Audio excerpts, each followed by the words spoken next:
Hiya everyone, you alright? I'm going to do a Christmas dinner today and my special cranberry stuffing. Everyone's been asking us, how do you do a turkey? And it's not that hard. The biggest mistake people make is cooking it for too long. We're terrified of giving ourselves food poisoning, but if you overcook it, you can't do anything about it then. It's better being a bit underdone and then you can put it in for a bit longer than overcooking it. If you overcook it, you just need loads of gravy. And the stuffing's one that I've made for the last 15 years. It's a nice big roll and it keeps. You can make it the day before, but I'll show you how to do that. I'll get everything out. So for the stuffing you need Paxo, Quixo, whatever, sage and onion stuffing, 500 grams of pork mince, whole chestnuts, an apple and an onion, and I've got some frozen cranberries just defrosting in the microwave. Mix your stuffing up with the hot water and let it go cold. It must be cold. Your cranberries, your onion, your apple, your chestnuts go into your little mini whizzer, or you chop them by hand. Just like that. It's nice if all your cranberries are not all chopped. Some of them can be whole. If some of them are whole and some are chopped, that's nice. All of that goes into the bowl with your stuffing. Put your mince in the bowl. Everything's in the bowl. Wash your hands, take your rings off, get your hands in, and you need to mush this together for a good 5 minutes until it's all combined and together. That's all nicely mixed together. Lay out 2 sheets of foil and overlap it. Get some spray oil or some butter. It's Christmas, so I'm using butter. And just grease your foil. We've got some streaky bacon and we're just laying it on the foil. Like this, see, it's kind of staggered. And I'll show you why we do that in a minute. Lay out your stuffing mixture across the middle and roll the bacon round it.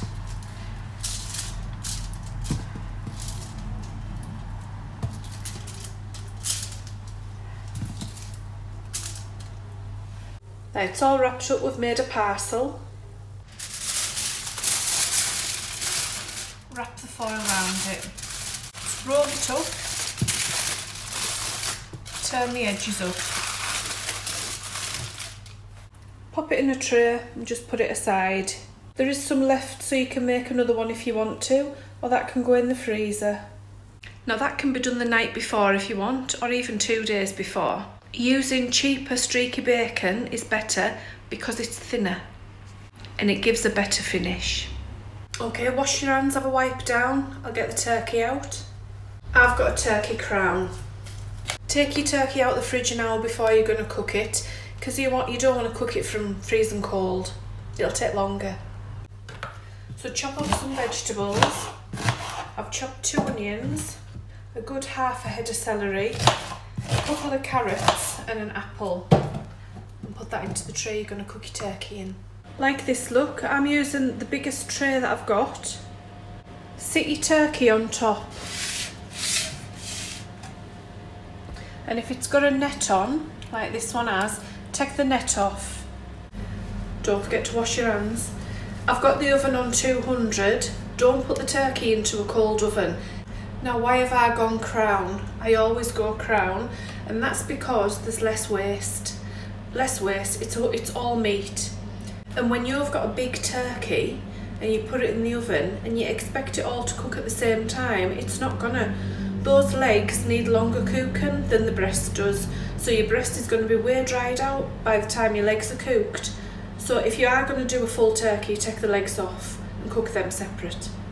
Slice some butter and pop it over the top. You see all these chefs lifting the skin and stuffing stuff under the skin, and that'll be dead nice, it will, but it's not necessary. Just put the butter on the top of the skin. Just cover it with streaky bacon.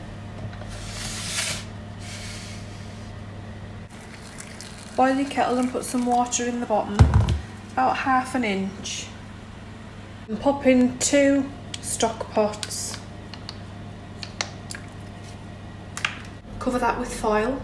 Into the oven, we'll check on that in an hour. It's not going to take as long as you think to cook. Check in an hour. I'm going to get on with my veg. I've gone for carrots, green beans and sprouts. They all go in the one pan. Get your pigs in blankets wrapped up. Leftover stuffing mixture that I'm not going to use just now is going back in the fridge. You can put it in the freezer. This makes good burgers, Christmas burgers.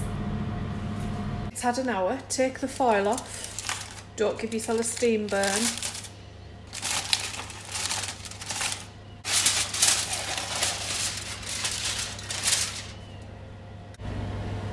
That's ready. It only took an hour.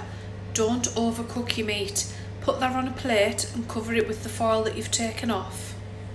Wrap it tight with foil, tuck it in. Put a clean tea towel over the top. And that turkey will stay nice and happy in there until you're ready for it. I boil some potatoes for roasting. And we need some fat to roast them in. I'm using lard. Animal fat's best for roasting potatoes. Lard, goose fat, duck fat, it doesn't matter, it all does the same job. I'm using lard, it's about 50p. It's much cheaper than duck and goose fat that tends to be right expensive for Christmas. Put it in the oven to melt and get hot. Drain your potatoes after 10 minutes and just let them sit for a couple of minutes. Take out the oil, be careful it's hot. Put a pinny on.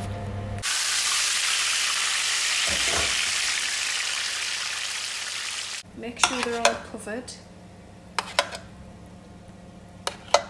A little bit of water in the bottom of the stuffing tray. Not much, just a little bit. We put water in the bottom of the tray because it doesn't matter how well you wrap that stuff in, some of the juice always seeps out and you don't want it burning to the bottom of the tray because it just stinks and it makes a mess. So put a little bit of water in the bottom, make sure it doesn't dry out, that just stops that happening. That goes in your oven's still on 200, it goes in with the roast potatoes, takes about an hour. I'm cooking everything just in one oven. I've got 2 ovens, but I do know that most folk have only got 1 oven. So I've cooked it all in one oven, so it's doable.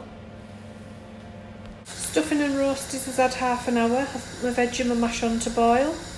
Turn your roast potatoes over and put them back in the oven. The secret to a good roast potato is to cook it for long enough. Let's do the gravy. Put a gas on. And put your tray with all your stock and vegetables over it. Drain the vegetable stock into the tray. Let it bubble for a couple of minutes.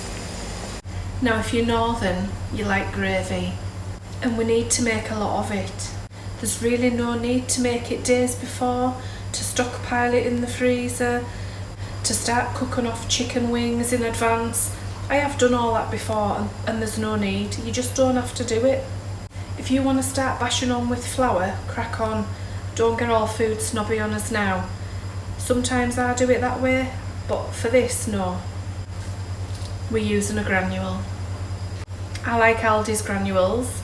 I find Bisto are not very good. I find Bisto tasteless and it's lumpy. The lumps don't come out.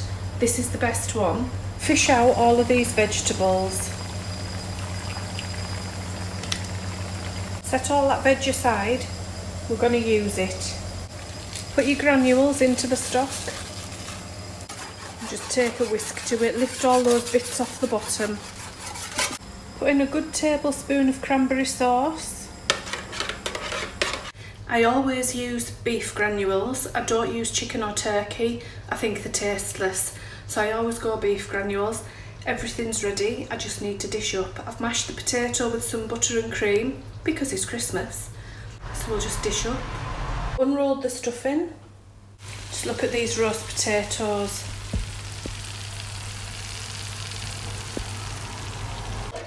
Put the gravy in a jug.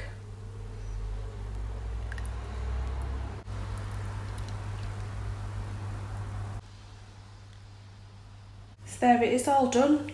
And how easy.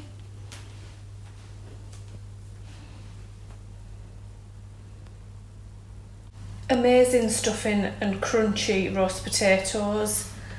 Succulent juicy turkey and pigs and blankets. Selection of veg and buttery mash and guaranteed good gravy.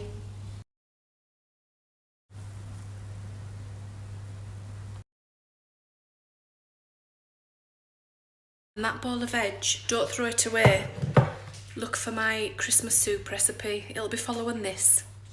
Keep the bacon off the top of the turkey. I've not cut into it yet, but can you see how juicy this is?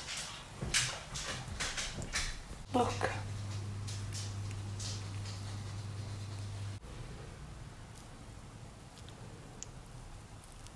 See how juicy that is?